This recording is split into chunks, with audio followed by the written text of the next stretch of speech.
ये वाले। Friends good morning. आज आपके लिए एक नया टॉपिक लेकर आए हैं जो कि हमारे सिविल इंजीनियरिंग से रिलेटेड है और ये बहुत ही इम्पोर्टेंट रोल करता है। जैसे कि हम कंक्रीट में इसका यूज करते हैं, एस्फाल्ट में यूज करते हैं, स्पेशली इन हाईवे एग्रीगेट्स के तौर पे हमको रॉक्स के बारे में जानना बहुत ज़रूरी होता है।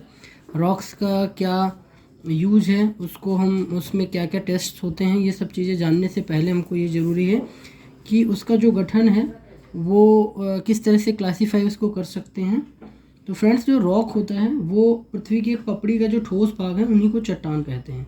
और ये अधिकांश जो चट्टानें होती है ये मैक्सिमम दो से अधिक खनिजों से मीन्स मिनरल्स से मिलकर बनती हैं। कई बार एक से अधिक मिनरल्स होते हैं, तो फ्रेंड्स उनको ही हम रॉक कहते हैं। तो बेसिकली जो रॉक्स हैं उनका जो टेक्सचर है वो बेसिकली हम 3 तरह से इनको क्लासीफाई कर सकते हैं।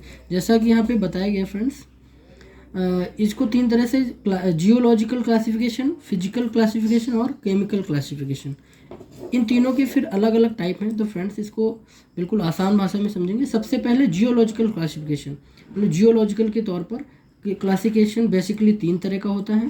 पहला सेडिमेंट्री रॉक, जिसको हिंदी में अवसादी चट्टानें कहते हैं, इग्नियस रॉक जिनको आग्नेय चट्टान कहते हैं, और तीसरा मेटामॉर्फिक रॉक जिसको हम कायांतरित चट्टानें या कायांतरित चट्टानें ही कहते हैं। तो फ्रेंड्स ये सेडिमेंट्री रॉक्स क्या होती हैं, ये जियोलॉजिकल क्लासिफिकेशन के अंदर 3 हो गए, सेडिमेंट्री, इग्नियस और मेटामॉर्फिक। जो सेडिमेंट्री रॉक्स होती हैं वो form by weathering action of existing rocks. जो पहले से रॉक्स हैं उनके वेदरिंग एक्शंस के द्वारा, जैसे पानी के बहाव से, कटाव से लाखों साल में जो चट्टानें बनती हैं वो चट्टानें सेडिमेंट्री या अवसादी चट्टानें कहलाती हैं। और इनके कुछ एग्जांपल्स हैं, जैसे gypsum, sandstone, limestone, shale, gravel और लिग्नाइट। ये बेसिकली सारे एग्जांपल्स जो हैं अवसादी चट्टानों के अंतर्गत आते हैं, सेडिमेंट्री रॉक्स के अंतर्गत आते हैं। उसके बाद फ्रेंड्स सेकंड है इग्नियस रॉक। इग्नियस रॉक मतलब आग्नेय चट्टान, जो लावा या मैग्मा के सॉलिडिफिकेशन या कूलिंग के माध्यम से फॉर्म्ड होते हैं, तो इनको हम आग्नेय चट्टानें कहते हैं। तो इनके जो बेसिक एग्जांपल्स हैं ट्रैप, डोलेराइट, बेसाल्ट, ग्रेनाइट, पिग्नाइट और बहुत सारे एग्जांपल्स हैं। तो फ्रेंड्स इनको हम समझने के लिए कुछ पिक्चर्स भी आपको दिखाएंगे इनके साथ साथ, तो आपको और बेहतर होगा कि इनमें क्या डिफरेंस है। तो तीसरा जो आता है मेटामॉर्फिक रॉक। तो फ्रेंड्स ये जो है वो इग्नियस और सेडिमेंट्री रॉक्स और undergone considerable change with high pressure and temperature. बहुत से टेम्परेचर और प्रेशर में आके लंबे समय के बाद, सेडिमेंट्री हो या इग्नियस रॉक है, दोनों के जो चेंज होता है लंबे समय के बाद, वो जो चट्टान चेंज होके बनते हैं वो मेटामॉर्फिक रॉक कहलाते हैं। तो इनके कुछ एग्जांपल्स हैं, जैसे मार्बल जिसको हम संगमरमर बोलते हैं। तो मार्बल्स किससे बनता है? लाइम स्टोन से मॉडिफाई होके बनता है, कूलिंग होके उससे बनता है।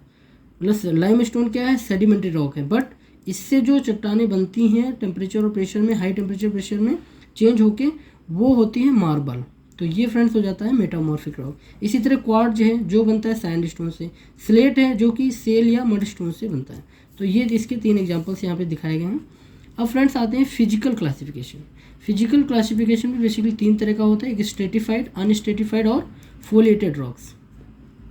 तो फ्रेंड स्ट्रेटिफाइड क्या होता है? रॉक शोड लेयर स्ट्रक्चर, जिसमें लेयर स्ट्रक्चर दिखता है वो स्ट्रेटिफाइड कहलाते हैं। और इनके कुछ एग्जांपल जैसे सैंडस्टोन, लाइमस्टोन, स्लेट, मार्बल इत्यादि।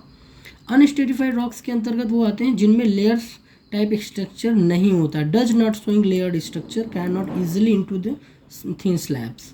थिन स्लैब्स में इनमें लेयर्स नहीं होती हैं। इनके एग्जांपल्स ग्रेनाइट, ट्रैप इत्यादि। तीसरा जो फ्रेंड्स होता है फोलिएटेड रॉक्स। फोलिएटेड रॉक्स क्या होता है? Metamorphic rocks are generally foliated rock. जो मेटामॉर्फिक रॉक होती हैं, जिसमें मैं पहले बता दी, बेसिकली होती हैं foliated rocks. They have the tendency to split along a definite direction. इनकी जो टेंडेंसी होती है डेफिनिट डायरेक्शन में स्प्लिट करने की होती है। There direction are not parallel to each other in case of stratified rock. In stratified के केस से थोड़ा सा अलग होता है, पैरेलल नहीं होती हैं। तो फ्रेंड्स ये तीनों में डिफरेंस हो गया फिजिकल। अगर हम फिजिकल के तौर पर देखेंगे तो फ्रेंड्स ये तीनों में डिफरेंस है, और इनके तीनों के उदाहरण भी देख लें। अब अगला जो तीसरा क्लासिफिकेशन है वो है केमिकल क्लासिफिकेशन। फ्रेंड ये बहुत ही इंपॉर्टेंट रोल करता है। अगर हम केमिकल रिएक्शंस के अंतर्गत जाते हैं तो ये क्लासिफिकेशन हमको जानना बहुत ज़रूरी है। कैल्केरियस रॉक्स हैं और एग्रीलेसियस रॉक्स हैं और सिलिशियस रॉक्स। तो जैसे कि नाम में लिखा हुआ है कैलकेरियस में, इसमें कैल्शियम कार्बोनेट की मात्रा ज़्यादा पाई जाए। मेन कंपोनेंट जो होता है वो कैल्शियम कार्बोनेट होता है। एग्रीलिशियस रॉक्स में इसमें मेन कंपोनेंट्स एल्यूमिना होता है, क्ले एंड एल्यूमिना होता है। और सिलिशियस रॉक्स में मेन कंपोनेंट्स के तौर पे सिलिका होता है। इन तीनों के एग्जांपल्स जैसे कैलकेरियस रॉक्स का मार्बल, लाइमस्टोन इत्यादि, और एग्रीलिशियस में रॉक्स में स्लेट, क्ले, मडस्टोन, लेटराइट इत्यादि, और सिलिशियस रॉक्स में फ्रेंड्स ट्रैप, क्वार्ट्ज, ग्रेनाइट इत्यादि। तो फ्रेंड्स ये जो भी रॉक्स से रिलेटेड जानकारी थी, इनका क्लासिफिकेशन ये जानना हमारे लिए बहुत ज़रूरी है, क्योंकि इसका मोस्टली वाइडली यूज होता है हमारे हाईवेज़ में, बिल्डिंग कंस्ट्रक्शन में। तो हमको इसका क्लासिफिकेशन जानना बहुत ज़रूरी होता है, क्योंकि इसका यूज़ वाइडली होता है। फ्रेंड्स अगला जो वीडियो हम आपके लिए लेके आएंगे उसमें हम आपको बताएंगे कि जो क्वेरी होता है, जो इसको रॉक्स को कैसे हम खनन करते हैं, उसको कैसे निकालते हैं, उसको ब्लास्टिंग कैसे करते हैं, उसके क्या क्या मेथड होते हैं, इस पर आपके लिए एक वीडियो लेकर आएंगे छोटा। और फ्रेंड्स ये जानकारी आपको कैसी लगी वीडियो के कमेंट सेक्शन में जाकर बताएं, और हमारे चैनल को ज़्यादा से ज़्यादा सब्सक्राइब करें, लाइक करें। धन्यवाद।